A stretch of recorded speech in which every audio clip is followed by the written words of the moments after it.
اور انہیں ہدایت کر دی جاتی تھی کہ جو نیک لوگ تمہارے ساتھ ہیں، تمہارے پیروکار ہیں، تم کو فالو کرنے والے لوگ ہیں، ان کو لے کر وہاں سے نکل جاؤ، اور پھر وہاں کہاں سے نکلو؟ جہاں عذاب آنے والا ہے۔ اس طرح عذاب کی زد میں صرف ظالم ہی آتے تھے۔ یعنی جیسے موسیٰ علیہ السلام کا واقعہ، اللہ تعالیٰ نے موسیٰ علیہ السلام کو وحی کے ذریعے سے بتا دیا کہ تم بنی اسرائیل کو لے کر وہاں سے نکل جاؤ۔ موسیٰ علیہ السلام بنی اسرائیل کو لے کر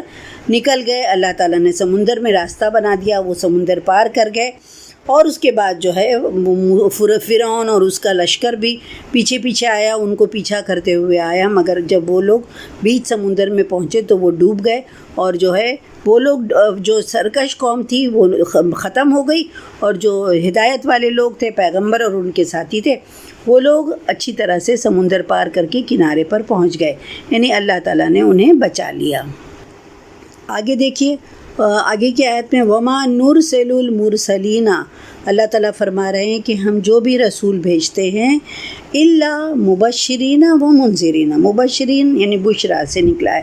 خوشخبری دینے کے لیے بھیجتے ہیں، ومنذرین اور ڈرانے کے لیے بھیجتے ہیں۔ اللہ تعالیٰ یہاں پر فرما رہے ہیں کہ ہم جو رسول بھیجتے ہیں تو صرف اس لیے بھیجتے ہیں کہ وہ لوگوں کو خوشخبری دیں۔ کس کی خوشخبری دیں؟ جنت کی خوشخبری دیں، اور ڈرائیں۔ کس سے ڈرائیں؟ جہنم سے ڈرائیں۔ فمن آمنا، پھر جو کوئی بھی ایمان لے آیا، وَأَصْلَحَ، اور اس نے اصلاح کر لی، فلا خوف علیہم ولا ہم یحزنون، فلا خوف، تو نہ انہیں خوف ہوگا، ان پر نہ کوئی خوف ہوگا، ولا ہم یحزنون، اور وہ جو ہے نہ غمزدہ ہوں گے۔ اللہ تعالیٰ اس آیت میں فرما رہے ہیں کہ ہم جو بھی رسول بھیجتے ہیں وہ صرف اس لیے بھیجتے ہیں کہ وہ لوگوں کو خوشخبری دیں اور ڈرائیں۔ پھر جو بھی ایمان لے آئے گا اور اپنی اصلاح کر لے گا تو ایسے لوگوں کو نہ کوئی خوف ہوگا اور نہ وہ رنجیدہ ہوں گے، نہ وہ غمزدہ ہوں گے۔ والذین کذبوا، اور جن لوگوں نے ہماری جھٹلایا، بآیاتنا، ہماری آیات کو، یمسہم العذاب، تو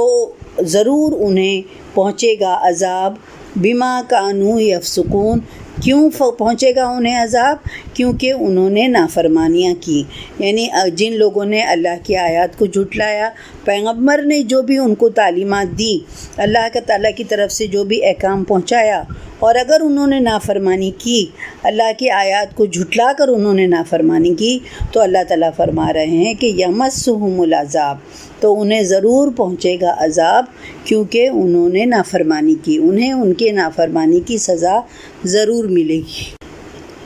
اب آگے دیکھیے بہنوں، ہم کو اس سے سبق سیکھنا چاہیے کہ اگر ہم آج ہمارے پاس پیغمبر تو نہیں آئیں گے، مگر ہمارے پاس اللہ کا کلام موجود ہے، ہمارے پاس اللہ کے رسول صلی اللہ علیہ وسلم کی باتیں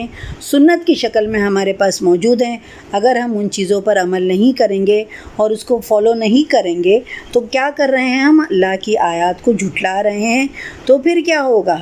اگر ہم اللہ کی آیات کو جھٹلائیں گے تو نافرمانی کی سزا جو ہے ہم کو ضرور ملے گی۔ آگے کی آیت میں دیکھتے ہیں، قل، اے محمد صلی اللہ علیہ وسلم، آپ ان سے کہہ دیجئے، لا اقول، میں نہیں کہتا، لکم، تم سے، اندی، کہ میرے پاس ہیں، خزائن اللہ، اللہ کے خزانے ہیں۔ میں، اے محمد صلی اللہ علیہ وسلم، آپ ان سے کہیے کہ میں یہ نہیں کہتا کہ میرے پاس اللہ کے خزانے ہیں، ولا، اور نہ، عالم، میں جانتا ہوں، غیب، عالم الغیب، اور نہ میں غیب جانتا ہوں۔ میں یہ بھی نہیں کہتا کہ میرے پاس اللہ کے خزانے ہیں، اور نہ ہی میں غیب کی باتیں جانتا ہوں۔ ولا اقول لکم، اور میں تم سے یہ بھی نہیں کہتا کہ انی ملکن، کہ میں فرشتہ ہوں، ان اتبع، میں تو صرف پیروی کرتا ہوں، الا ما یوحی الیہ، اس کی جو میری طرف وحی کی جاتی ہے۔ تو اللہ تعالیٰ یہاں پر فرما رہے ہیں کہ اے محمد صلی اللہ علیہ وسلم، آپ ان سے کہیے کہ میں یہ نہیں کہتا کہ میرے پاس اللہ کے خزانے ہیں، اور نہ ہی میں غیب کی باتیں جانتا ہوں، اور میں یہ بھی نہیں کہتا، میں یہ بھی دعویٰ نہیں کرتا کہ میں فرشتہ ہوں۔ میں تو صرف اسی کی پیروی کرتا ہوں جو میری طرف وحی کی جاتی ہے۔ تو یہاں پر ہم کو کیا پتہ چلتا ہے کہ انبیاء کا جو اصل کام کیا ہوتا ہے، کہ ان کا اصل کام یہ ہوتا ہے کہ جو لوگ ایمان لائے، یعنی جنہوں نے ان کی بات کو مانا، تو انہیں کیا کرنا ہے؟ جنت اور اللہ کے فضل و کرم اور اللہ کی رضا کی خوشخبری دینا ہے انہیں۔ جو اللہ کی باتوں کو مان لیتے ہیں، جو پیغمبر کی باتوں کو مان لیتے ہیں، تو انہیں کیا کرنا ہے کہ اللہ تم سے راضی ہو گیا، انہیں اس بات کی خوشخبری دینا ہے اور انہیں جنت کی خوشخبری دینا ہے۔ اور جو لوگ ان نبیوں کا یا اللہ کی آیات کا انکار کر دیتے ہیں تو ان کو کیا کرنا ہے، انہیں اللہ کے غضب سے ڈرانا ہے اور انہیں دوزخ کی آگ سے ڈرانا ہے۔ ان کو بتانا ہے کہ اگر تم اللہ کی آیات کا انکار کرو گے اور اگر تم پیغمبر کی بات کو نہیں مانو گے تو دوزخ کے عذاب سے ان کو ڈرانا ہے۔ مگر جو جاہل قسم کے لوگ ہوتے ہیں انہوں نے کہ یہ صحیح میں پیغمبر ہے یا نہیں ہے، تو انہوں نے اس کو جانچنے کے لیے، یعنی وہ لوگ پیغمبر کو جانچنے کے لیے انہوں نے ایک الگ ہی معیار بنا رکھا تھا۔ وہ یہ چاہتے تھے کہ ایسے لوگوں سے کچھ، اگر یہ بولتے ہیں میرے پاس فرشتہ آتا ہے، میرے پاس وحی آتی ہے، تو ان سے کچھ عام لوگوں سے ہٹ کے ان سے کچھ کام جو ہے وہ ہونے چاہیے۔ تو مطلب وہ یہ چاہتے تھے کہ ان کو وہ جو پیغمبر ہے وہ ان کو معجزات دکھائیں یا انہیں جادو کر کے دکھائیں ان کو، اور پھر اس لیے وہ کیا کرتے تھے، ان سے پوچھتے تھے کہ ہمارے دل کا حال بتائیے، ہمارے دل میں کیا چل رہا ہے آپ بتائیے، یا اب اگلے اتنے دنوں میں، اگلے 5 دنوں میں کیا ہونے والا ہے، وہ ساری باتیں ہم کو بتائیے۔ یہ ساری چیز جو ہے وہ اللہ تعالیٰ جو پیغمبر تھا ان سے وہ لوگ ایکسپیکٹ کر رہے تھے کہ یہ ساری چیزیں وہ لوگ ان کو بتائیں۔ یعنی وہ جو ہے یہ چاہتے تھے کہ ان سے عام لوگوں سے ہٹ کر کچھ الگ کام ہونا چاہیے۔ وہ یہ سوچتے تھے کہ جو یہ دعویٰ کرتا ہے کہ میں اللہ کا رسول ہوں تو اس کو ایک عام انسان جیسا نہیں ہونا چاہیے، وہ ہم میں اور اس میں کچھ فرق ہونا چاہیے۔ اگر عام انسان جو ہے وہ کھاتا پیتا ہے تو وہ جو اللہ والا ہے اس کو کھانے پینے کی حاجت نہیں ہونی چاہیے، یا عام انسان اگر شادی کرتا ہے، بیوی بچے رکھتا ہے، تو ایک جو اللہ والا انسان ہے اس کو ان سب چیزوں کی حاجت نہیں ہونی چاہیے۔ اس کو کیا ہونا چاہیے، اس کو دنیا میں اس کو دل نہیں لگا ہوا ہونا چاہیے، بلکہ وہ دنیا کو چھوڑ دے اور وہ جا کر پہاڑوں پر رہے، دنیا میں نہ رہے۔ یعنی وہ جو نکاح کرنا، کھانا پینا، دنیا کی چیزوں سے لطف اندوز ہونا، تو یہ ایک جو اللہ والا بندہ ہے وہ اس سے یہ ساری چیزیں نہیں ہونی چاہیے، بلکہ وہ تو اگر وہ ایسا کر رہا ہے تو وہ ہم جیسا ہی ایک آدمی ہے، اور ہم میں اور اس میں پھر فرق کیا ہے؟ پھر وہ یہ کیسے دعویٰ کر رہا ہے کہ وہ اللہ کا رسول ہے؟ تو اللہ تعالیٰ نے یہ جو بیوقوفی کی باتیں ہیں وہ آپ صلی اللہ علیہ وسلم کی زبان سے ان سے کہلوایا، ان کے سامنے اللہ کے رسول صلی اللہ علیہ وسلم سے یہ بات کہلوائی کہ نہ تو میرے پاس اللہ کے خزانے ہیں کہ میں تمہیں تمہارے منہ مانگے معجزات دکھا سکوں، اور جو تمہاری ضروریات جو تم ڈیمانڈ کر رہے ہو میں ان کو فوراً پورا کر دوں، اور میں یہ بھی نہیں کہتا کہ میں غیب جانتا ہوں۔ مجھے سوال کرتے تھے کہ قیامت کب آئے گی، یا بتاؤ یہ کس کا بیٹا ہے، عجیب طرح سے ان سے سوالات کرتے تھے۔ تو اللہ تعالیٰ نے فرمایا کہ اے محمد صلی اللہ علیہ وسلم ان سے کہہ دو کہ میں غیب نہیں جانتا ہوں کہ میں تمہیں بتا سکوں کہ یہ چوری کس نے کی ہے یا کب کی ہے، یا تم اپنے دل میں اس وقت کیا سوچ رہے ہو۔ اور یہ بھی کہو تم ان سے کہ میں فرشتہ بھی نہیں ہوں کہ مجھے کھانے پینے، چلنے پھرنے، نکاح کی حاجت ہی نہیں ہے، یعنی میں تو تمہارے ہی طرح سے ایک انسان ہوں، میں نے اتنا وقت تمہارے درمیان گزارا ہے۔ میرے فرائض صرف یہ ہیں کہ میں ایمان لانے والوں کو خوشخبری دوں جنت کی، اور انکار کرنے والوں کو میں ڈراؤں، جہنم سے ڈراؤں، اور میں پوری کوشش کرتا ہوں کہ میں یہ ذمہ داری جو اللہ نے مجھ پر ڈالی ہے میں اسے اچھی طرح سے نبھا سکوں۔ یہ اللہ تعالیٰ نے محمد صلی اللہ علیہ وسلم کی زبان سے یہ بات کہلوائی۔ پھر آگے کی آیت میں کیا، قل هل يستوي الأعمى والبصير، اللہ تعالیٰ فرما رہے ہیں کہ آپ ان سے کہیے کہ کہہ دیجئے ان سے کہ کیا اعمى یعنی حل یستوی کیا برابر ہو سکتے ہیں، اعمى یعنی اندھا، والبصیر یعنی کیا جو نہیں دیکھنے والا ہے اور جو دیکھنے والا ہے کیا دونوں برابر ہو سکتے ہیں؟ افلا تتفکرون، پھر تم لوگ کیوں نہیں سوچتے ہو؟ یعنی اللہ تعالیٰ یہاں پر یہ بات فرما رہے ہیں کہ ایک جو انسان ہے جو دیکھنے والا نہیں ہے، یعنی ایک نبی اور عام آدمی میں فرق یہاں پر بتایا گیا ہے کہ مجھ میں اور تم میں یہ فرق ضرور ہے کہ مجھ پر اللہ تعالیٰ کی طرف سے وحی آتی ہے، اور جس سے کیا ہوتا ہے، مجھے یقینی علم حاصل ہوتا ہے، اور بعض اوقات کیا ہوتا ہے کہ غیب کے پردے ہٹا دیے جاتے ہیں، جیسے اللہ کے رسول صلی اللہ علیہ وسلم کو معراج پر لے کے گئے تھے اللہ تعالیٰ، اور ان کو جنت اور جہنم ان کی آنکھوں سے دکھائی گئی تھی، اور پھر اس لیے دکھایا جاتا ہے تاکہ جو آنکھوں دیکھی بات ہوتی ہے وہ زیادہ زور کے ساتھ وہ لوگوں کے سامنے پیش کر سکیں۔ جیسے کسی نے ایک بار مثال دی تھی کہ اگر کوئی راستے پہ کوئی ایکسیڈنٹ ہوا تو ایک انسان ہے جو وہ ایکسیڈنٹ دیکھ کر آیا ہے وہ جیسے بیان کرے گا، اور ایک جو ہے وہ سنی سنائی بات کو جیسے بیان کرے گا، تو دونوں میں بیان کرنے میں فرق ہوتا ہے۔ جس نے آنکھوں دیکھی بات کہی ہے وہ پورے وثوق کے ساتھ، پورے زور کے ساتھ وہ کہے گا کہ نہیں نہیں میں اپنی آنکھوں سے دیکھ کر آیا ہوں، ایسے نہیں ایسے ہوا تھا۔ تو یہ آنکھوں دیکھا حال بتانے والا اور جس نے سنی سنائی بات بتا رہا ہے، دونوں میں فرق ہوتا ہے۔ اسی لیے پیغمبروں کو بعض دفعہ جو یہ معجزات کا وہ ان کو پردہ ہٹا کر کچھ چیزیں جو ہے وہ ان کو دکھائی جاتی تھیں، اور پھر اللہ کے رسول صلی اللہ علیہ وسلم فرماتے ہیں کہ میں وحی کے مطابق اللہ جو بھی حکم مجھے دیتا ہے میں اس کی پیروی کرتا ہوں، لیکن تم میں اور مجھ میں یہی فرق ہے کہ تمہاری طرف وحی نہیں آتی ہے اور میری طرف وحی آتی ہے۔ تم جو بات بولتے ہو وہ صرف گمان کے مطابق بولتے ہو۔ اب یہاں پر اللہ تعالیٰ فرما رہے ہیں کہ بتاؤ، ایک جس نے آنکھوں سے دیکھا ہے اور جس نے نہیں دیکھا ہے، جو صرف گمان کر رہا ہے، کیا دونوں برابر ہو سکتے ہیں؟ یہاں پر یہی کہا گیا ہے کہ ایک راہ پانے والا اور ایک گمراہ، کیا ایک عالم اور ایک جاہل، کیا دونوں لوگ برابر ہو سکتے ہیں؟ نہیں ہو سکتے ہیں، کیونکہ وہ اس کو تو آنکھوں دیکھا مشاہدہ کرایا گیا ہے۔ اب اس کے آگے کیا ہے، دوسرا رکوع دیکھیں، یہاں سے شروع ہو رہا ہے وَأَنذِرْ، اور انہیں ڈرائیں، بِهِ الَّذِينَ، یعنی آپ اس وحی کے ذریعے سے ان لوگوں کو ڈرائے، يَخَافُونَ أَن يُحْشَرُوا، جو اس بات سے ڈرتے ہیں کہ أن يُحْشَرُوا، کہ وہ اکٹھا کیے جائیں گے، إِلَىٰ رَبِّهِمْ، اپنے رب کے پاس اکٹھا کیے جائیں گے، لَيْسَ لَهُم مِّن دُونِهِ، تو اکٹھا جس کے بغیر کوئی مطلب اللہ کے علاوہ نہ ان کا کوئی ہوگا ولی ولا شفیع، نہ ان کا کوئی حمایتی ہوگا اور نہ کوئی سفارش کرنے والا ہوگا، لعلہم یتقون، شاید کہ اس طرح وہ پرہیزگار بن جائے۔ تو اس آیت میں یہ بتایا جا رہا ہے کہ آپ اس وحی کے ذریعے سے، جو وحی آپ کی طرف کی جاتی ہے اس کے ذریعے سے ان لوگوں کو ڈرائیے جو اس بات سے ڈرتے ہیں کہ انہیں اپنے رب کے پاس اکٹھا کیا جائے گا، جس کے بغیر یعنی اللہ کے علاوہ نہ ان کا کوئی حمایتی ہوگا اور نہ کوئی سفارشی ہوگا، یعنی اللہ کے علاوہ اور وہاں پر کوئی سفارش کرنے والا نہیں ہوگا۔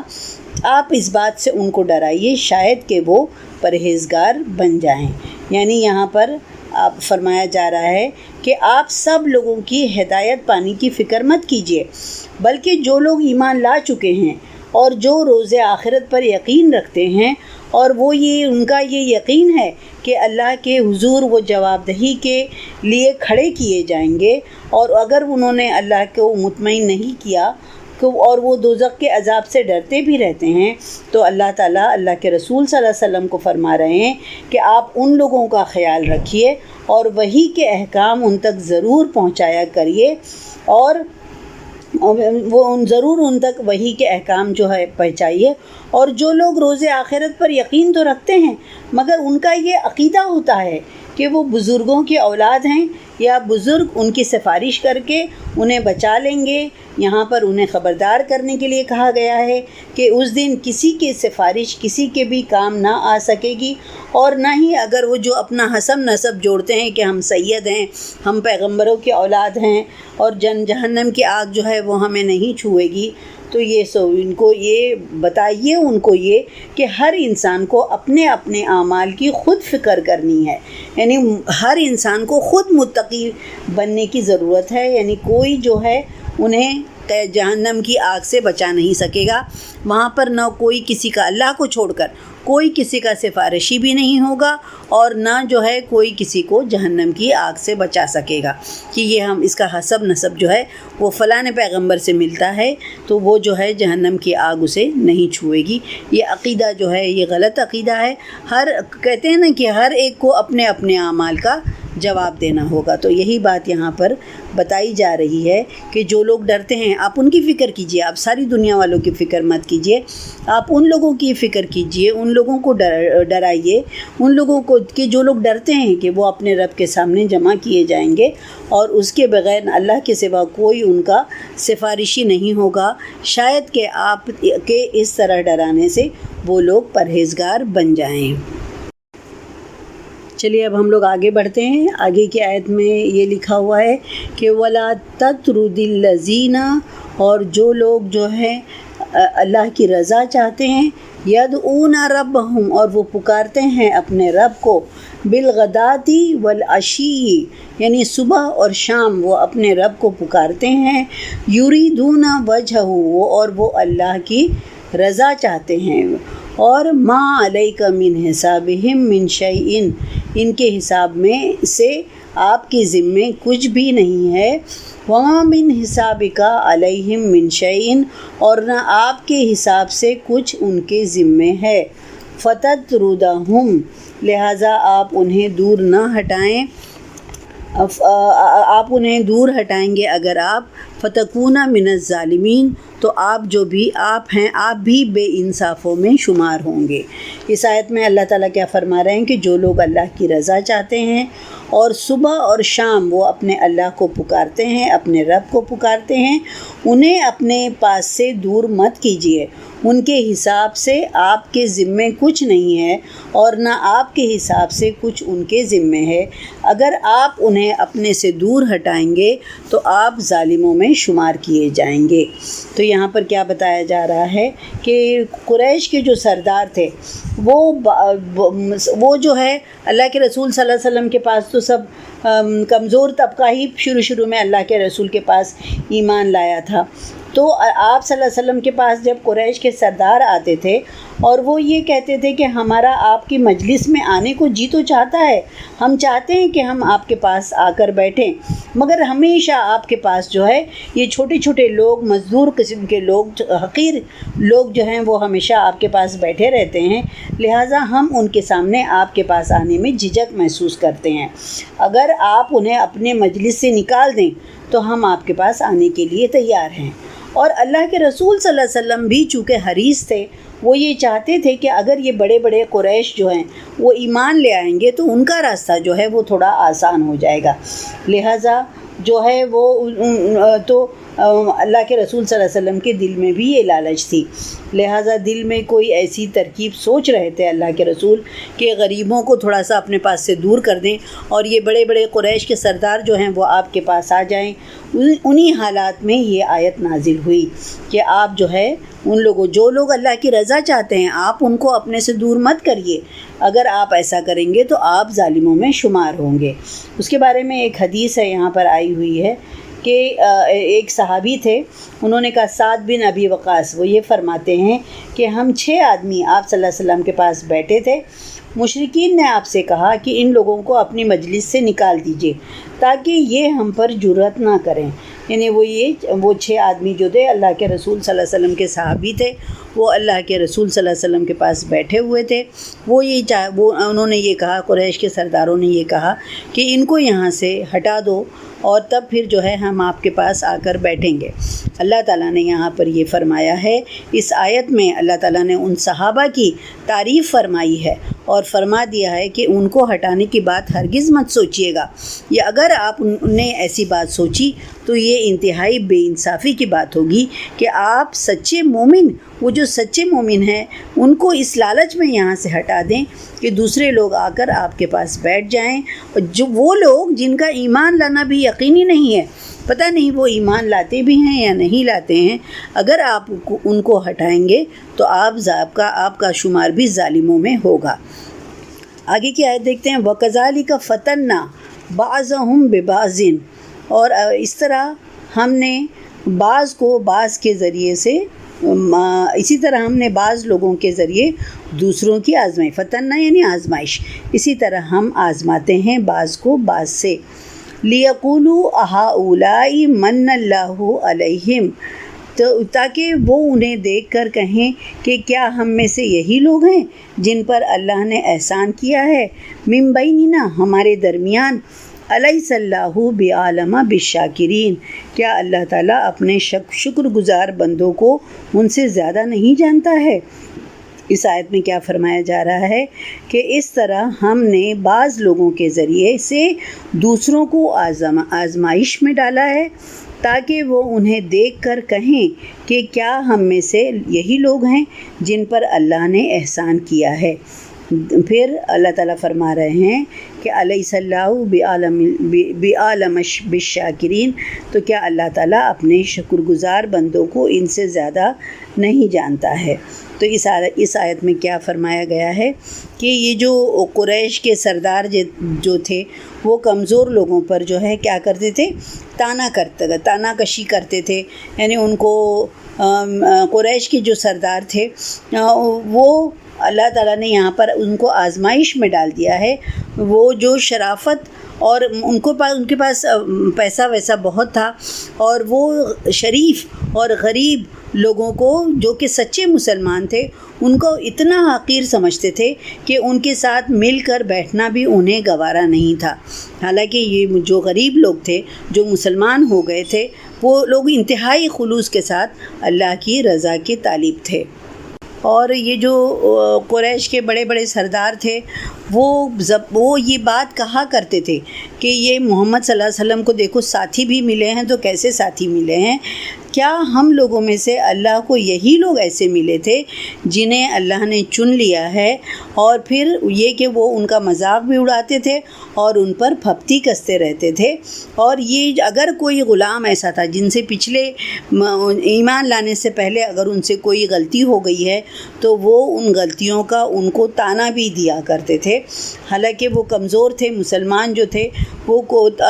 ان تانوں کو وہ سنتے تھے اور صبر۔ تو بہنوں، یہاں پر یہی بتایا گیا ہے کہ یہ جو غلام طبقہ جو اللہ کے رسول صلی اللہ علیہ وسلم کے پاس تھا، تو وہ جو قریش تھے وہ کہتے تھے کہ کیا اللہ کو یہی لوگ ملے ہیں جن کو اللہ نے چن لیا ہے۔ تو یہاں پر اللہ تعالیٰ فرما رہے ہیں کہ الیس اللہ بعالم بالشاکرین، کیا اللہ تعالیٰ اپنے شکر گزار بندوں کو ان سے زیادہ نہیں جانتا ہے، یعنی اللہ تعالیٰ جانتا ہے کہ اللہ تعالیٰ کا شکر ادا کرنے والے بندے کون سے ہیں۔ اللہ تعالیٰ تم کو بتانے کی ضرورت نہیں ہے، اللہ تعالیٰ ان کو بہتر جانتا ہے۔ وَإِذَا جَاءَكَ الَّذِينَ، اور جب آئیں گے آپ کے پاس وہ لوگ، یؤمنون بآیاتنا، جو لوگ ایمان لاتے ہیں ہماری آیات پر، فقل، تو ان سے کہیے، سلام علیکم، تو ان سے سلام کہیے کہ تم پر سلامتی ہو۔ کتب ربکم علی نفسہ الرحمہ، تمہارے رب نے اپنے اوپر رحمت کو لازم کر لیا ہے۔ انہ من عمل منکم سوءا بجہالۃ، اور تم میں سے اگر کوئی شخص جہالت میں کوئی برا کام کر بیٹھے گا، ثم تاب من بعدہ، پھر اس کے بعد وہ توبہ کر لے گا، وہ اصلح، اور اصلاح کر لے گا، فانہ غفور الرحیم، تو بے شک اللہ جو ہے وہ معاف کرنے والا ہے اور رحم کرنے والا ہے۔ وَكَذَلِكَ نُفَصِّلُ الْآيَاتِ، اور اسی طرح ہم نے تفصیل سے بیان کی ہیں اپنی آیات، وَلِتَسْتَبِينَ سَبِيلُ الْمُجْرِمِينَ، اور اس لیے بھی کہ مجرموں کی جو راہ ہے وہ بالکل صاف ہو جائے، نمایاں ہو جائے۔ اب یہاں پر یہ آیت میں اللہ تعالیٰ فرما رہے ہیں کہ جب بھی یہ جو ایمان والے لوگ ہیں وہ آپ کے پاس آئیں اور آپ ان سے ہمیشہ یہی کہیے گا، ان کا خوش دلی سے ان کو ویلکم کریے گا، انہیں اپنے پاس سے ہٹانے کی سوچیے گا بھی مت۔ اور یہ قریش جو چاہتے ہیں کہ آپ ان کو اپنے پاس سے ہٹا دیں، تو آپ بالکل ان کو ہٹانے کے بارے میں مت سوچیے گا۔ اور اللہ تعالیٰ یہاں پر کہہ رہے ہیں کہ ان سے یہ کہیے گا کہ تم پر سلامتی ہو، اور تمہارے رب نے، یعنی تمہارے اللہ تمہارے پیدا کرنے والے نے وہ کیا کیا ہے، کتب ربکم علی نفسہ الرحمہ، تمہارے رب نے اپنے اوپر رحمت کو لازم کر لیا ہے۔ یعنی مسلمانوں میں کچھ لوگ ایسے بھی تھے جن سے زمانے جاہلیت میں بہت بڑے بڑے گناہ سرزد ہو چکے تھے۔ اب اگر انہوں نے اپنی اصلاح کر لی ہے اور ان کی زندگی بدل چکی ہے تو یہ جو مخالفین، اسلام کے جو مخالف ہیں، دشمن ہیں، انہیں کیا کرتے تھے کہ ان کے پرانے عمل کے بارے میں ان کو طعنہ دیتے تھے اور ان کو اسلام سے دور رکھنے کی کوشش کرتے تھے۔ ان سے یہ کہا جا رہا ہے، آپ صلی اللہ علیہ وسلم کو یہ فرمایا جا رہا ہے کہ اہل ایمان کو تسلی دو اور ان سے کہو کہ آپ کا جو ان سے یہ کہیے کہ آپ کا رب جو ہے وہ بڑا غفور ہے، رحیم ہے، معاف کرنے والا ہے، رحم کرنے والا ہے۔ جو شخص اسلام لے آیا، اس نے کلمہ پڑھ لیا اور توبہ کر کے اپنی اصلاح کر لیتا ہے تو اللہ تعالیٰ یقیناً اس کے پچھلے گناہ جو ہے اس پر ان کی پکڑ نہیں کرے گا، اس پر ان کو معاف کر دے گا۔ حضرت ابو سعید خدری کہتے ہیں کہ میں نے آپ صلی اللہ علیہ وسلم کو یہ فرماتے سنا کہ جب کوئی شخص اسلام لے آتا ہے اور اچھی طرح سے اسلام لے آتا ہے تو اس کی پچھلی تمام برائیاں اس سے دور کر دی جاتی ہیں اور اس کے بعد جو وہ عمل کرے گا، اب نیا حساب کتاب جو اس سے شروع ہوگا، اور کہتے ہیں کہ پھر جو وہ عمل کرے گا، جو نیکی کرے گا، تو اس کا ثواب جو ہے 700 گنا تک بڑھا کر اسے دیا جائے گا، اس کا اجر دیا جائے گا۔ اور اگر وہ کوئی برائی کا ارادہ کرے گا تو ایک ہی برائی لکھی جائے گی، نیکی کا ارادہ کرے گا 700 گنا اجر، برائی کا گنا جو مطلب ہوگا وہ ایک ہی اس سے دیا جائے گا، اور اگر اللہ چاہے گا تو وہ معاف بھی کر سکتا ہے۔ یہ بخاری کی حدیث ہے۔ لہٰذا آپ ایسے لوگوں کو یقین دلائیے کہ تم پر اللہ کی طرف سے سلامتی ہے، اللہ کی رحمت جو ہے وہ بہت وسیع ہے، اور یقیناً تمہارے اسلام لانے سے تمہارے پہلے جو برائیاں ہوئی تھی اللہ تعالیٰ اس کو معاف فرما دے گا، اور اگر اس کے بعد بھی اگر کوئی شخص غلطی کرے گا لا علمی میں یا کوئی گناہ کر بیٹھے گا تو اللہ کے حضور توبہ کرے گا تو اللہ تعالیٰ یقیناً اپنے بندوں کو معاف کرنے والا ہے، اور وہ غفور ہے اور رحیم ہے۔ اب جو یہاں پر کہا گیا ہے کہ اللہ تعالیٰ نے اپنے اوپر رحمت کو لازم کر لیا ہے، اور اگر تم میں سے کوئی شخص لا علمی میں کوئی گناہ کا کام کرے گا اور اس کے بعد توبہ کر لے گا۔ حضرت ابو ہریرہ کہتے ہیں کہ آپ صلی اللہ علیہ وسلم نے فرمایا، اللہ تعالیٰ نے مخلوق پیدا کرنے سے پہلے ایک کتاب لکھی جس میں اس نے لکھا تھا اللہ تعالیٰ نے کہ میری رحمت میرے غضب سے آگے نکل گئی ہے، اور یہ بات اس کے پاس عرش پر لکھی ہوئی ہے۔ اس کے بارے میں آتا ہے کہ ایک حدیث ہے کہ ابو سعید خدری فرماتے ہیں کہ آپ صلی اللہ علیہ وسلم نے فرمایا کہ بنی اسرائیل میں ایک شخص تھا، اس نے 99 قتل کیے تھے، پھر وہ اس کو لگا کہ اس کو اسلام قبول کرنا چاہیے، اور اس نے مسئلہ پوچھا اپنے بارے میں کہ کیا میرے لیے توبہ کی گنجائش ہے۔ وہ ایک راہب کے پاس گیا، اس نے کہا کہ نہیں، تو اس نے اس راہب کو بھی مار ڈالا، یعنی پورے 100 ہو گئے۔ پھر اس کے بعد یہ لوگوں سے یہی مسئلہ پوچھتا رہا۔ کسی آدمی نے اس سے کہا کہ فلاں فلاں بستی میں تم چلے جاؤ اور وہاں توبہ کر لو، مگر کیوں؟ کیونکہ یہاں پر تمہارا پاسٹ سب کے سامنے ہے، سب لوگ تم کو جانتے ہیں، تو یہاں پر تمہارے لیے اپنے پاسٹ کو بھلا کر نئے طریقے سے زندگی گزارنا تمہارے لیے مشکل ہوگا، تو تم یہاں سے چلے جاؤ، کہیں اور چلے جاؤ۔ تو وہ چلا گیا، وہاں سے نکلا، وہ راستے میں جب جا رہا تھا تو راستے ہی میں اسے موت آ گئی اور وہ جو ہے مر گیا وہیں پر۔ تو اس نے اپنا سینہ جو ہے بستی کی طرف جھکا دیا۔ اب کیا ہوا کہ عذاب کے فرشتے بھی آئے، رحمت کے فرشتے بھی آئے، اور وہ لوگ آپس میں جھگڑنے لگے۔ تو اللہ تعالیٰ نے حکم دیا کہ جس بستی کی طرف وہ جا رہا تھا وہ راستہ ناپو، جس بستی سے وہ نکلا اگر وہ راستہ زیادہ ہوگا تو اسے عذاب کے فرشتے لے جائیں گے، اگر اس نے زیادہ فاصلہ طے کر لیا ہوگا تو وہ جو ہے اسے اللہ تعالیٰ جو ہے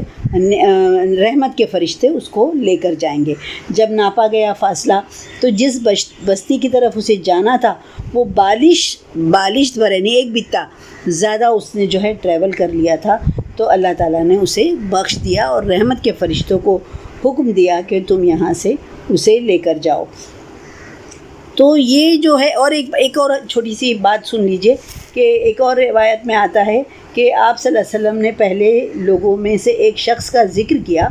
اللہ نے اس کو مال اور اولاد دی تھی، جب وہ مرنے لگا تو اپنے بیٹوں سے پوچھا کہ میں تمہارا کیسا باپ تھا؟ وہ کہنے لگے اچھے باپ تھے آپ. باپ نے کہا دیکھو میں نے کوئی نیکی اللہ کے ہاں جمع نہیں کی، اور اگر میں اللہ کے ہاں پہنچ گیا تو وہ ضرور مجھے سزا دے گا، لہٰذا تم ایسا کرنا کہ جب میں مر جاؤں تو میری لاش کو جلا دینا، اور جب میں کوئلہ ہو جاؤں تو باریک پیس کر اس کے ذرات تیز آندھی میں بکھیر دینا. اس نے اپنی اولاد سے قسم دے کر یہ عہد لیا، چنانچہ اس کی اولاد نے اس کے مرنے کے بعد اس کے ساتھ ایسا ہی کیا، یعنی اس کو جلا دیا اور اس کے راکھ کو باریک پاؤڈر بنا کر اسے اڑا دیا ہوا میں. اللہ تعالیٰ نے جب کہا اس شخص کو اللہ کے حضور کھڑا کیا گیا تو اللہ تعالیٰ نے پوچھا کہ میرے بندے جو کچھ تم نے کیا تو تم نے کیوں کیا؟ وہ کہنے لگا کہ اللہ صرف تیرے ڈر سے میں نے ایسا کیا. چنانچہ اللہ تعالیٰ نے اس کے ڈرنے کے بدلہ یہ دیا کہ اس پر رحم فرما دیا. یہ بخاری کی حدیث ہے. یہ آخری آیت دیکھ لیتے ہیں. وَكَذَلِكَ نُفَصِّلُ الْآيَاتِ وَلِتَسْتَبِينَ سَبِيلُ الْمُجْرِمِينَ. اللہ تعالیٰ فرما رہے ہیں کہ اسی طرح ہم اپنے احکام واضح طور پر بیان کرتے ہیں، اور اس لیے بھی کہ مجرموں کی راستہ جو ہے بالکل نمایاں ہو جائے، بالکل صاف ہو جائے، واضح ہو جائے مجرموں کا راستہ. اللہ تعالیٰ فرما رہے ہیں یعنی جو لوگ ایمان لانے کے قریب تو آتے نہیں، مگر مطالبات جو ہے وہ ایسے بڑے بڑے کرتے ہیں، اعتراض کرتے ہیں کہ ہمیں یہ معجزہ لا کر دکھاؤ، ہمیں یہ بات بتاؤ تب ہم ایمان لائیں گے. کبھی یہ کہ نبی تو ہم جیسا ایک انسان ہے، کبھی یہ کہتے کہ اگر حقیر قسم کے لوگ، چھوٹے چھوٹے لوگ، آپ ان کو اپنی مجلس سے نکال دیں تبھی ہم آپ کی مجلس میں آ سکتے ہیں. تو یعنی وہ جو ہے ماننا کچھ نہیں ہے ان کی صرف جو ہے صرف یہ ضد اور ہٹ دھرمی کی وجہ سے وہ یہ سارے کام کر رہے ہیں. یعنی اللہ کے رسول صلی اللہ علیہ وسلم کو اللہ تعالیٰ فرما رہے ہیں کہ ہم اپنے احکام جو ہیں اپنے واضح طور پر بیان کرتے ہیں، اور ان میں سے کوئی جو ہے وہ اس کو مان لیتا ہے، اور کچھ بھی کوئی جو ہے وہ نہیں مانتا ہے، مگر اللہ تعالیٰ کی طرف سے احکامات جو ہیں وہ سب کے لیے واضح ہیں. جو ہدایت حاصل کرنا چاہے، جو ان کو قبول کرنا چاہے تو اللہ تعالیٰ ان کے لیے وہ احکام کو کھول دیتا ہے، ان کے دلوں میں وہ چیزیں جو ہیں سمجھ میں آ جاتی ہیں، اور اس پر عمل کرنا جو ہے ان کے لیے آسان ہو جاتا ہے. وآخر دعوانا ان الحمد للہ رب العالمین. میں اللہ تعالیٰ سے دعا کرتی ہوں کہ جو بھی ہم نے آج سنا اللہ تعالیٰ اس پر ہم کو عمل کرنے والا بنائے، اور یہ جو بھی اللہ تعالیٰ ہماری کوششیں ہیں اللہ تعالیٰ ان کو قبول کرے اور ہم کو جنت الفردوس میں اعلیٰ مقام عطا کرے. چلیے ہم قرآن پڑھنے کے بعد کی دعا پڑھ لیتے ہیں. اعوذ باللہ من الشیطان الرجیم، بسم اللہ الرحمن الرحیم. آج ہم نے 5واں رکوع اور 6واں رکوع، 2 رکوع ایک ساتھ آج ہم نے کمپلیٹ کر لیا ہے.